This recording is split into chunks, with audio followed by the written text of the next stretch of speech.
del Centro Naval tiene 180 artículos y contempla hasta la ropa que van a usar los miembros en las asambleas.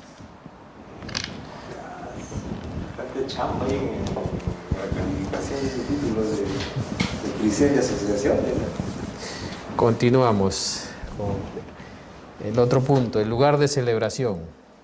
Es otro aspecto que se tiene que informar adecuadamente a los asociados.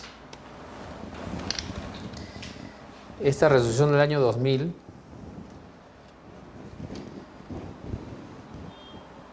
ya han pasado ya 16 años, 16 años se van a cumplir de esta resolución.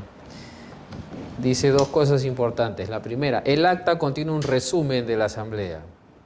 Un resumen, no tiene que ser una transcripción de todo, es un resumen, ¿no? Debiendo consignar el lugar, día y hora de su celebración. En lo que corresponde al lugar de celebración, ¿no?, es el aviso de convocatoria el que debe indicar el lugar exacto, ¿no?, donde se va a realizar la asamblea, ¿no? Tiene que consignar la dirección, ¿no?, consignando la nomenclatura y numeración, calle tal, número tal, ¿no? Bueno, eso puede ser en zonas urbanas ya totalmente, pues, ¿no?, saneamiento, su numeración, etcétera, etcétera, ¿no?, que permita a los asociados asistir a la misma, ¿no? Pero no todos los lugares son así, pues, ¿no? Entonces, lo que importa es que se indique adecuadamente, ¿no?, dónde queda ubicado este lugar. Me acuerdo una vez pusieron una convocatoria en la casa del señor Juan Pérez. ¿Dónde vive el señor Juan Pérez? Algunos clubes ponen, ¿no?, sede del club, pero un club puede tener, pues, varias sedes, ¿no? Otro te ponen, ¿no?, kilómetro 37,5 de la carretera Panamericana Sur, a la derecha o a la izquierda.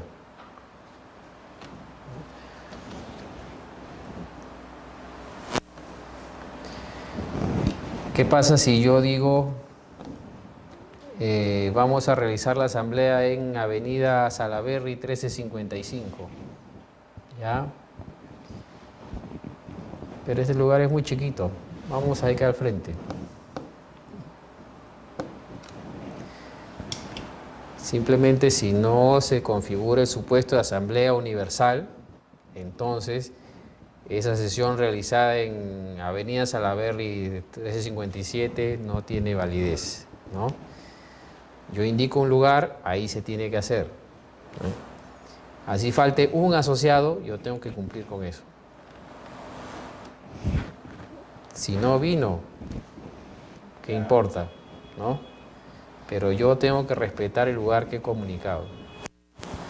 ¿Pero en qué le va a afectar? Bueno, puede ser que ustedes se vayan al frente y justo ustedes se fueran al frente y llegó ese asociado, me encontró que no había nadie y se fue. ¿Se afectó su derecho o no? Entonces, en este sentido, nosotros somos los guardianes, entre comillas, del derecho del asociado que no asistió, ¿no? Nosotros, a ver, ¿se ha efectuado la convocatoria? Ok, listo.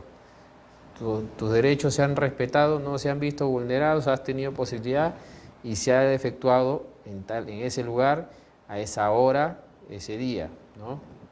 Si tú no has ido, bueno, pero ellos han cumplido con el procedimiento que establece el estatuto, ¿no?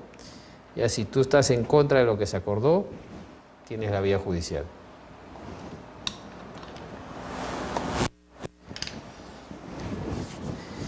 Este es un punto que mencionamos en las sesiones anteriores, ¿no?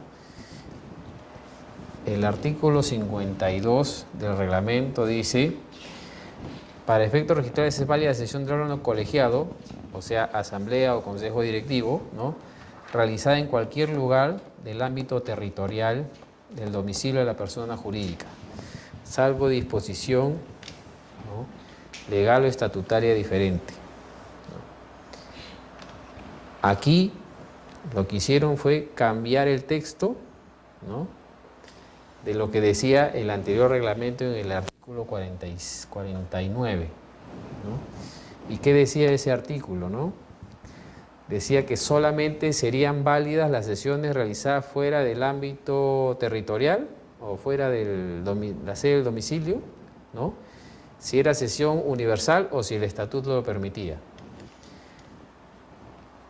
Cuando se hizo el proyecto de este reglamento, ¿no?,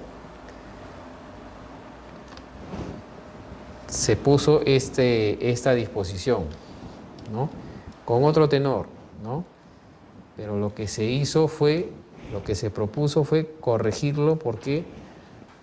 Porque aparte que el texto original lo había mandado un artículo para una parte y un artículo para otro, lo que se le dijo en su oportunidad fue que quedaba totalmente desfigurado la limitación que habían querido imponer, ¿no? Porque al final habían cambiado tanto el sentido del artículo que se llegaba a interpretar que ni siquiera en caso de asamblea universal se iba a poder realizar fuera del domicilio de la persona jurídica, ¿no? Entonces, al final este tenor, invirtiendo entre comillas la figura, pero al final fue igualito, es igualito, en cualquier lugar del ámbito territorial del domicilio de la persona jurídica, ¿no? Entonces, aplicas la interpretación en contrario y te va a decir que es inválida la sesión realizada en un lugar que sea fuera del ámbito territorial. Entonces, los efectos a nivel de las resoluciones del Tribunal Registral al final han sido los mismos, ¿no? No procede la inscripción de acuerdos adoptados en Asamblea General celebrada en un lugar distinto al domicilio social, ¿no? O sea, el cambio del tenor de la norma no ha generado mayor efecto ni una interpretación diferente, ¿no? Si estás fuera de tu ámbito territorial, no vale la sesión a menos que sea universal, ¿no?, o que esté facultado por el estatuto. La complicación ha venido por el hecho de que ahora en el estatuto tienes que consignar el distrito, y ya eso ya genera incertidumbre si al momento de referirnos a domicilio social nos estamos limitando al distrito o, como decía antes, a la provincia.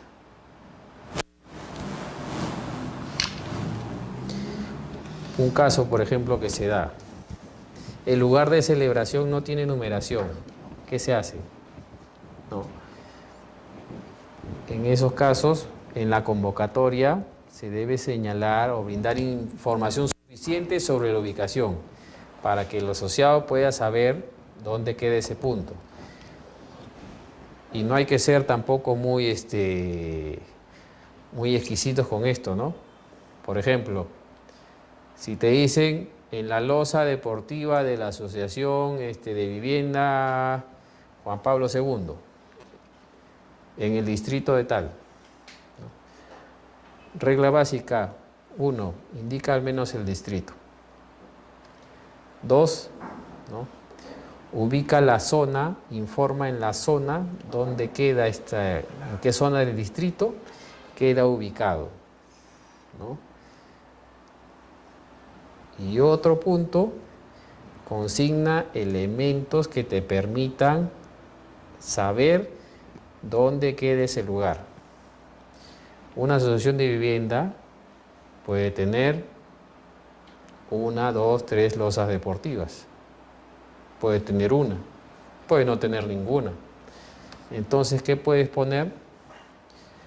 Losa deportiva ubicada en el parque tal, por ejemplo, de la urbanización tal, o de la asociación de vivienda tal, ¿no? O puedes poner en el cruce de las calles tal y tal, esquina tal, ¿no? Local tal, ubicado en la cuadra tal, ¿no?, de tal calle. Entonces, ya brindas información de dónde queda ubicado, ¿no? Ya sé que tengo que ir a tal distrito, ya sé que tengo que ir a tal calle, ya sé que tengo que ir, ¿no?, a tal a tal cuadra, ¿no? Pero si pones calle tal sin número, si la calle esa tiene 10 cuadras, ¿a qué cuadra voy? Entonces, al menos poner calle tal, sin número, cuadra tal. Ya, sin contar las que dicen, ¿no? Manzana o lote tal, que esos son un poco más fáciles de ubicar, ¿no? Pero al menos indica información. Ojo que solo hay una persona, sí, solo hay dos personas jurídicas que permiten, ¿no? Dos tipos de personas jurídicas que permite no ser tan específicos. Uno, las comunidades campesinas. Basta que señalen el local comunal, ¿no? No tienen que precisar la dirección, ¿no? Y el otro son las APAFAS, de instituciones educativas públicas, ¿no? Porque ahí bastará que indiques que se va a llevar a cabo en el local del colegio, la institución educativa, ¿no? Si es que la vas a llevar a cabo ahí. Doctor, ahí en la asociación donde estamos nosotros, habían puesto que la asamblea se realizará en la capilla del Señor de los Milagros. Ya, entonces tiene que poner capilla del Señor de los Milagros, ubicado en la asociación de vivienda tal, distrito tal. Claro que hay registradores que no van a decir, oye, no has puesto la provincia y del departamento, ¿no? No hay que ser tan exquisitos tampoco. El medio empleado. Si el estatuto te dice que tienes que hacerlo por periódico, tendrás que hacerlo por periódico. Si el estatuto te dice que lo hagas por esquelas, tienes que hacerlo por esquelas. Si te dice que lo hagas por los dos medios, lo tienes que hacer por los dos medios, ¿no? Aquí no tiene nada que ver si el medio que tú utilizas es el más adecuado, ¿no? Si mi estatuto establece que se hace por periódico, yo hago la publicación en el periódico, pero que estamos seguros que casi nadie se va a enterar, ¿no? Pero tú lo estableciste en el estatuto, tienes que cumplirlo. Pero así digas, ¿sabe qué? He comunicado por esquela, que es el medio más efectivo, ¿no? Que sí tengo cargo de recepción y tanta cosa. No lo hiciste por periódico, cuando tu estatuto establecía, ¿no? El estatuto decía que hagas mediante comunicación telefónica, no lo hiciste, incumpliste, ¿no? Pero ha sido una sesión universal. Ah, ya, cumple los elementos de una sesión universal. Ya, la convocatoria queda de lado, ¿no? Y si no cumples con eso, te ocurre esto, ¿no? Si el medio utilizado para convocar una asamblea no se ha realizado conforme a los estatutos aprobados por los socios, este defecto de convocatoria acarrea la invalidez de los acuerdos adoptados y por ende la tacha del título.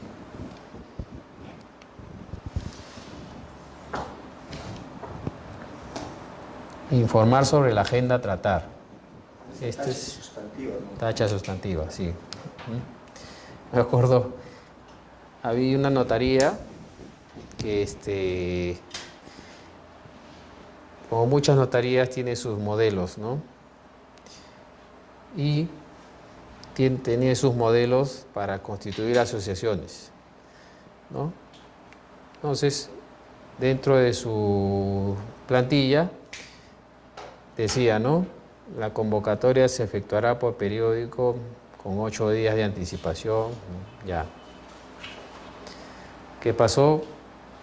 Comenzó a incrementarse el número de organizaciones sociales de base que querían inscribirse en registros, ¿no?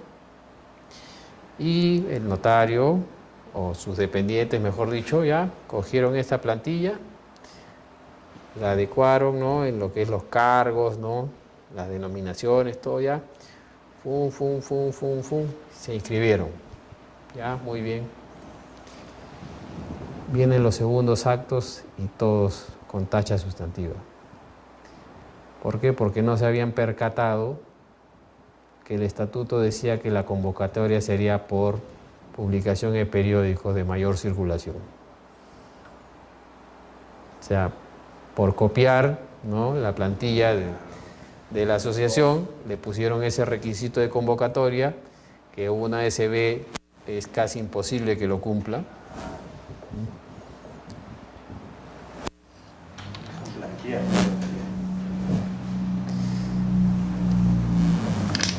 La agenda a tratar.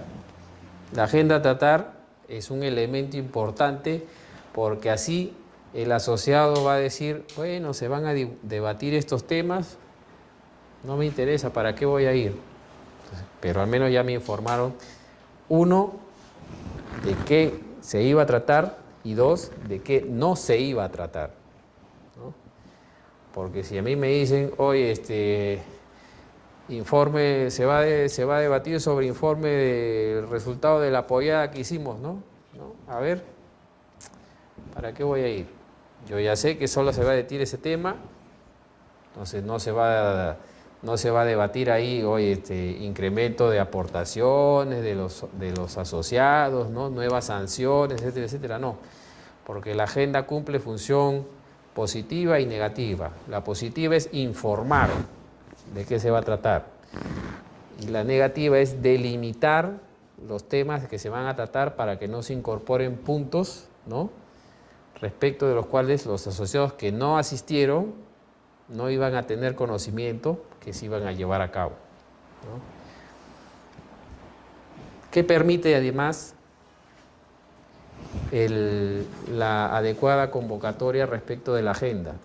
Y esto vinculado también con el plazo de anticipación, ¿no? Que si a mí me informan de modo oportuno cuál es el tema que se va a debatir, yo tengo la posibilidad de solicitar información adecuada y en base a ella, uno, decidir si asisto o no, ¿no?, e incluso decidir en qué sentido va a ir mi voto, ¿no?, y la forma como participo. Si a mí me dicen elección de comité electoral, ¿no?, y se convoca con 3 días de anticipación porque así lo dice el estatuto, bueno, a mí lo que me interesa es ir a la asamblea eleccionaria, ¿no? Es más, yo quiero presentar mi lista, ¿no? Si no se cumple con esos requisitos, ¿qué va a pasar? Que llego, ¿no? Oye, ¿cuánto van a ser las elecciones? Ah, no, como ya estábamos ahí el 99%, ya ahí realizamos la elección. Se vulneró el derecho del asociado, porque no se cumplió lo que se dijo en la convocatoria. Y entonces, el asociado, si se hubiera dicho, ¿sabe qué?, se va a debatir la elección del consejo directivo, ya.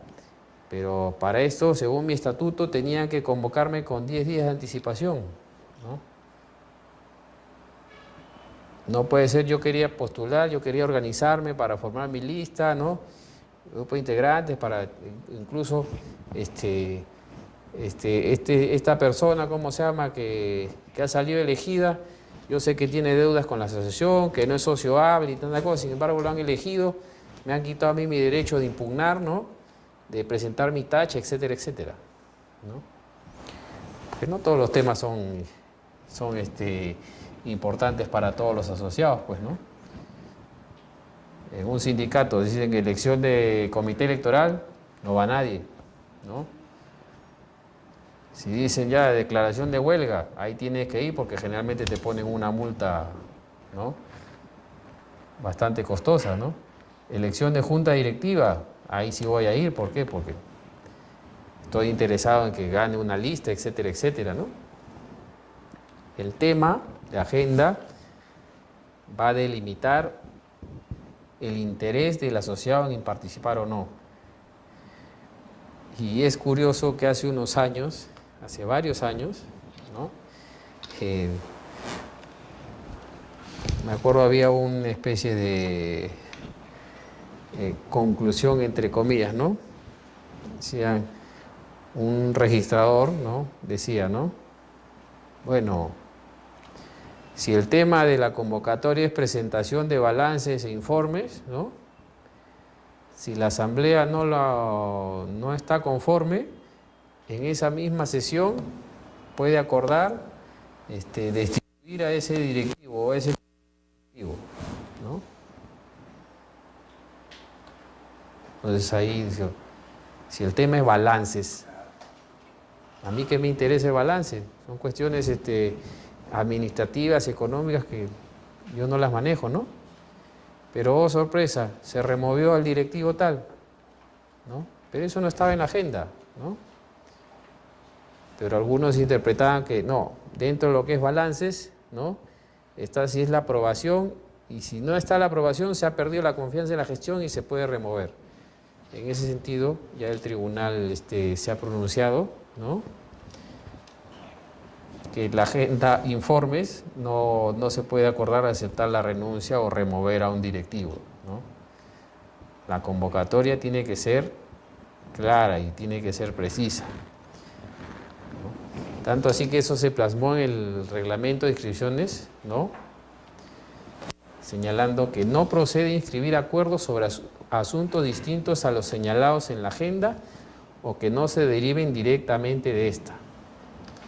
Ni siquiera dice o se deriven de esta, se deriven directamente de esta, ¿no?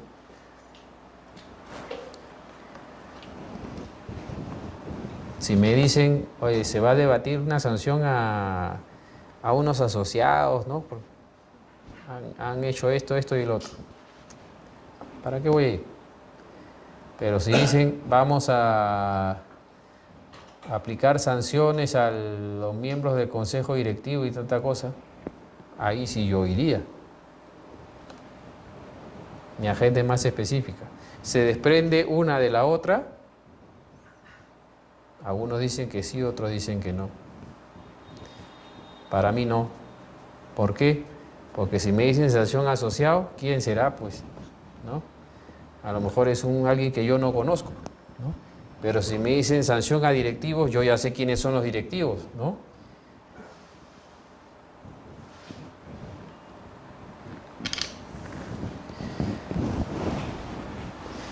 En la asamblea se acordó incluir un tema que no estaba contemplado en la agenda de la convocatoria. ¿Es eso válido? Ya podrán deducir ustedes que la respuesta es negativa, ¿no? La convocatoria, sea judicial o no judicial, debe señalar el objeto de la Asamblea General, pues los asociados tienen derecho a asistir a la misma debidamente informados. El derecho que tiene el asociado a informarse, se dan cuenta que es importantísimo. Es un imperativo. Es imperativo, es obligatorio. No puedes, por cuestiones de pragmatismo, practicidad, llámese como se llame, decir, porque se afecta a uno nomás, hemos asistido 99 de 100 y por aquí este nos va a venir a cortar. Bueno, es su derecho que se le informe. Y si no se cumple con ese derecho, entonces el acuerdo, si es impugnado en la vía judicial, ¿no?, va a ser declarado nulo.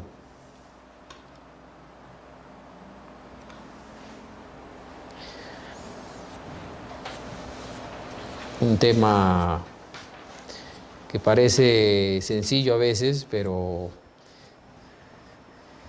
a veces no se entiende, ¿no?, claramente. Pueden convocar los asociados, pueden celebrarse una asamblea autoconvocada, puede un grupo de personas decir, ¿sabe qué? Esta junta directiva no está funcionando, vamos a reunirnos para removerla, ¿no? No sé lo que está en esta. El Código Civil, ¿qué dice, no? Que el 10% de los asociados puede solicitar al presidente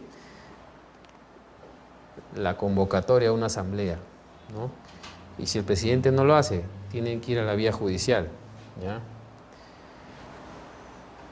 Pero el Código Civil no dice que ese 10% puede convocar.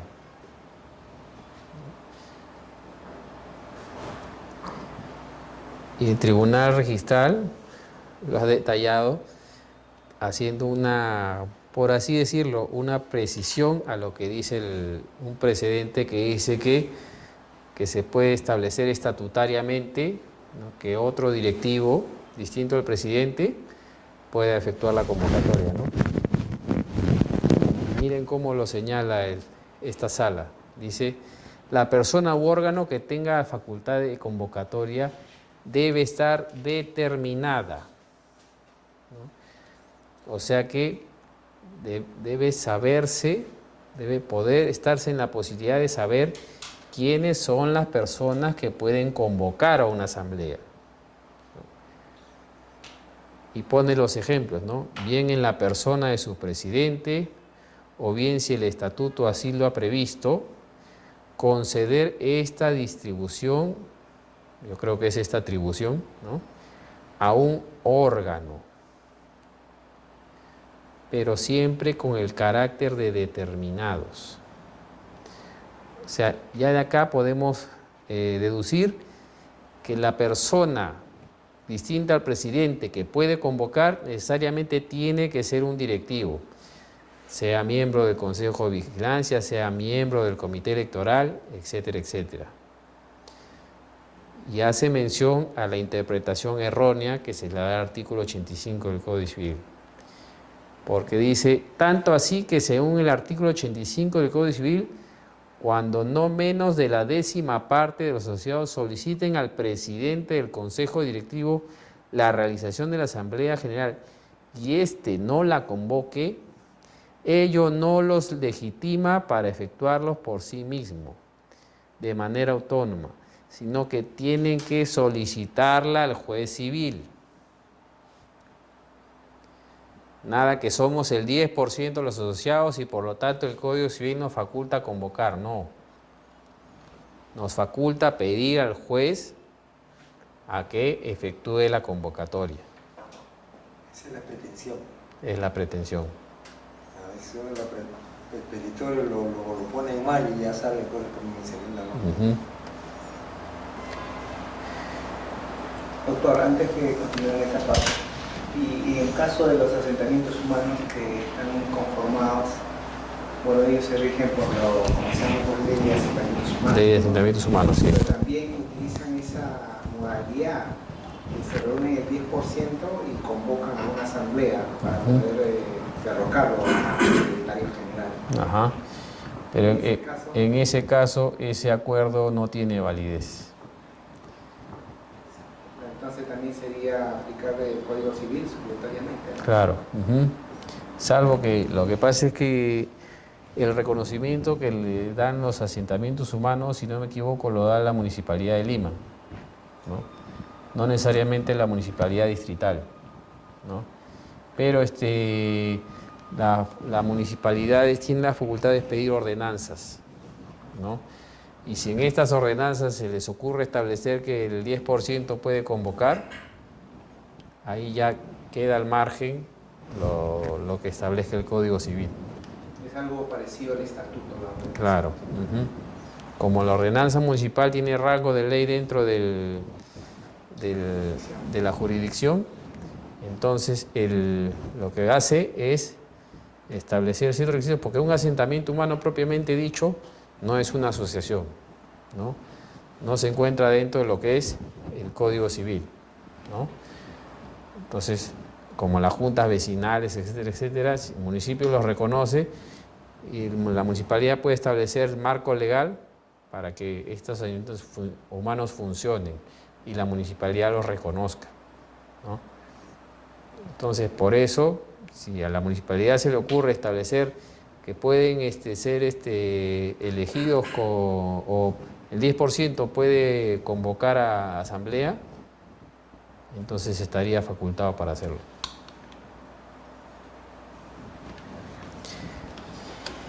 puede convocar el comité electoral, puede convocar asamblea eleccionaria,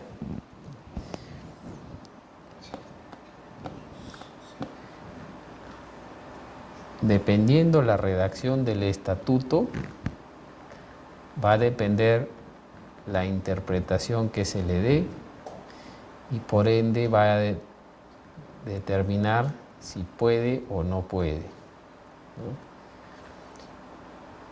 En este sentido hay la posición de que uno, la atribución de convocatoria tiene que ser expresa, ¿no? O dos, no necesita ser expresa, puede interpretarse que lo puede hacer, ¿no? Y en ese sentido ni siquiera el tribunal ha sido capaz de establecer una posición uniforme, pero sí a medida que se han dado los supuestos ha venido sacando una resolución en un sentido, otra resolución en un sentido. Por ejemplo, en esta del año 2012 dice: si el estatuto no le otorga facultad de convocatoria a los miembros del comité electoral, la convocatoria a Asamblea General de Elecciones efectuada por estos no es válida, constituyendo un defecto insubsanable que amerita la tacha del título. O sea, ya te está diciendo ahí que en el estatuto tiene que señalar que puede convocar. Si no lo establece y el comité electoral convoca, entonces no es válida la asamblea. La naturaleza del comité solamente es para elección, nada más, ¿no? Ajá. Sí, pero hay veces que el comité electoral, bueno, se emocionan y convocan asamblea eleccionaria y otorgamiento de poderes, por ejemplo. Su naturaleza solamente es eleccionaria. Aquí viene otra interpretación, ¿no? Pero que sí es más coherente, ¿no? Del año 2012. Dice: si el estatuto ha previsto que el comité electoral tiene facultad para convocar a elecciones, debe entenderse que tiene la facultad para convocar a Asamblea General Eleccionaria. O sea, hay estatutos que no te dicen el comité electoral convocará Asamblea General para elegir el Consejo Directivo, sino simplemente te dicen el comité electoral convocará elecciones, ¿no? Pero sí he encontrado estatutos que confunden convocará elecciones, ¿no? Porque el hecho de convocar elecciones significa que vas a hacer el llamamiento a todos los asociados, ¿no? ¿Para qué? Para que elijan al Consejo Directivo en una asamblea. Pero después, cuando revisamos el estatuto, nos damos cuenta que lo que está diciendo, ¿no?, es que se convocará elecciones, significa que el presidente del Consejo Directivo, por ejemplo, lo que va a hacer es anunciar que se van a llevar a cabo todo el procedimiento eleccionario, ¿no? Como diciendo, el presidente del Consejo Directivo lo que tiene que hacer es: convocamos elecciones generales, como hace en las elecciones presidenciales, por ejemplo. El presidente convoca a las elecciones, ¿no?, y establece el cronograma, todo eso, ¿no? Entonces lo que está diciendo es, en ese tipo de estatutos es, en esa comunicación el presidente va a informar que se está dando inicio al proceso eleccionario, ¿no? Esa es la interpretación que hay en diversos estatutos. Pero cuando dice que el comité electoral convoca elecciones, lo que tiene que interpretarse es que se le está dando la facultad de convocar asamblea eleccionaria, ¿no? A veces esta confusión de términos, porque están mal empleados, ¿no?, que puede llevar a errores de interpretación. Pero en este caso, por ejemplo, la interpretación de que se está haciendo llamado a que se va a celebrar elecciones, ¿no?, no puede tomarse así, porque si ya se nombró el comité electoral, significa que ya el llamamiento a elecciones se ha hecho antes, ¿no? a indicar que se va a realizar todo el proceso eleccionario, ya se hizo antes. Entonces, cuando se dice que el comité electoral tiene facultad de convocar elecciones, necesariamente es para hacer la convocatoria para la asamblea eleccionaria.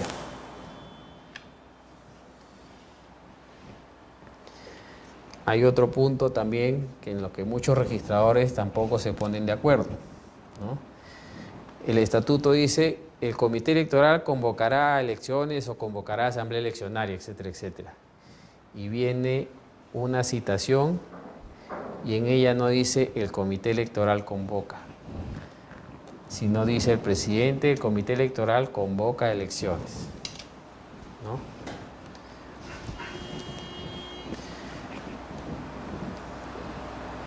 ¿Qué hacemos en ese caso?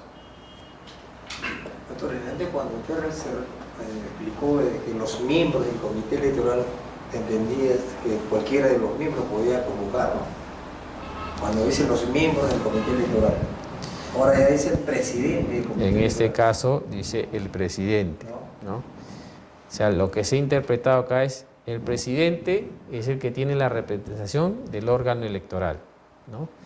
Entonces, se tiene que hacer una interpretación conjunta. Convoca el presidente del comité electoral, ¿no? Y si en la asamblea tú ves que han intervenido no solamente el presidente del comité electoral, sino también los demás miembros del comité electoral, entonces tienes que presumir que todos los integrantes del comité electoral han participado en las elecciones y en esa convocatoria. Así que no es una causal debidamente fundada para una tacha sustantiva, ¿no? Que te digan, ¿sabe qué? Tu convocatoria ha sido efectuada como el presidente del comité electoral cuando tenía que haber sido el comité electoral en su conjunto, ¿no? ¿Por qué? Porque ya con esta resolución te está diciendo, evalúa, pues, porque si tú ves que convoca el presidente del comité electoral y no intervienen los demás miembros en la asamblea, ahí puedes presumir que hay hay, por así decirlo, entre comillas, ¿no?, una contradicción, ¿no? Si no han intervenido, por algo será, ¿no? Entonces ahí sí podrías tachar. Pero si ves que hay intervención de los demás miembros, significa que la convocatoria la efectuó el presidente, pero por acuerdo del órgano. Entonces no procede que se formule una tacha.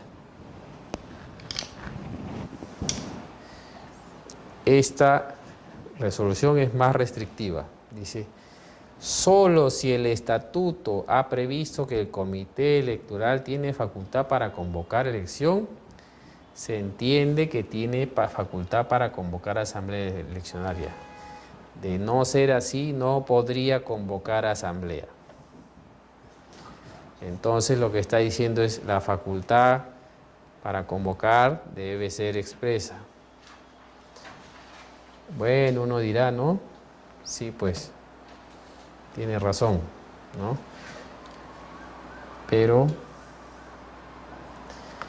sale una resolución después que dice: la Asamblea General Eleccionaria convocada por un comité electoral es válida cuando el estatuto de la asociación ha otorgado a dicho comité la facultad de llevar adelante todo lo concerniente al proceso de elecciones. O sea, no te dice convocar, pero te dice llevar a cabo todo lo concerniente al proceso de elecciones. Ah, ya, entonces puede convocar. O sea, no te dice el estatuto expresamente, pero el tribunal ya interpretó, ya, entonces está incluido. Entonces, ¿tiene que ser expresa o tiene que desprenderse? Como ven, ni siquiera el tribunal se pone de acuerdo. Y ojo, que hay esta resolución, ¿no?, que incluso es más clara que la que hemos visto hace un rato, ¿no? Dice, la convocatoria a una asamblea general eleccionaria de una asociación debe ser efectuada por el presidente del consejo directivo, salvo que el estatuto expresamente atribuya dicha facultad al comité electoral, ¿ya? Y a continuación viene, no puede deducirse que al haberse previsto en el estatuto que el comité electoral se encargará de programar y fijar la fecha de realización de las elecciones, también está facultado para convocar a dichas elecciones. O sea, mientras en el otro dice puede llevar a cabo otro comité, sí puede convocar. Ya, pero acá dice que puede programar y fijar la fecha. No, ¿de dónde está que puede convocar? Precisamente si una de las características de la convocatoria es programar y fijar la fecha de realizar las elecciones, ¿no? Y peor aún que hay estatutos que dicen informará a los asociados sobre la fecha, hora y lugar de celebración de las elecciones, ¿no? Pero en este caso el hecho de programar y fijar la fecha, el tribunal, debe ser otra sala, ha establecido que no significa que puedan convocar. Así que, como verán, en algunos casos más parece un juego de palabras, ¿no? Y este caso sí es más claro, ¿no? Este caso era de una persona jurídica que en su estatuto no establecía expresamente que existía un comité electoral. Y sin embargo, en una asamblea acordaron realizar el acto eleccionario con un comité electoral, ¿no? Y después este comité electoral convocó a elecciones. Entonces, si el estatuto no está contemplado el comité electoral, mucho menos va a tener atribución para convocar, ¿no?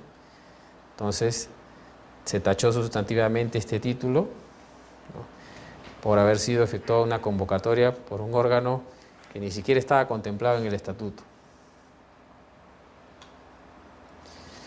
Bueno, solo hemos desarrollado la primera parte, lo que es la convocatoria, y ya para las siguientes sesiones, ya las dos últimas que me corresponde con ustedes, ya vamos a ver lo que es respecto a la celebración del acto eleccionario, las disposiciones estatutarias y las reglas de quórum y mayorías, ¿no?, para la validez del acuerdo, ¿ya?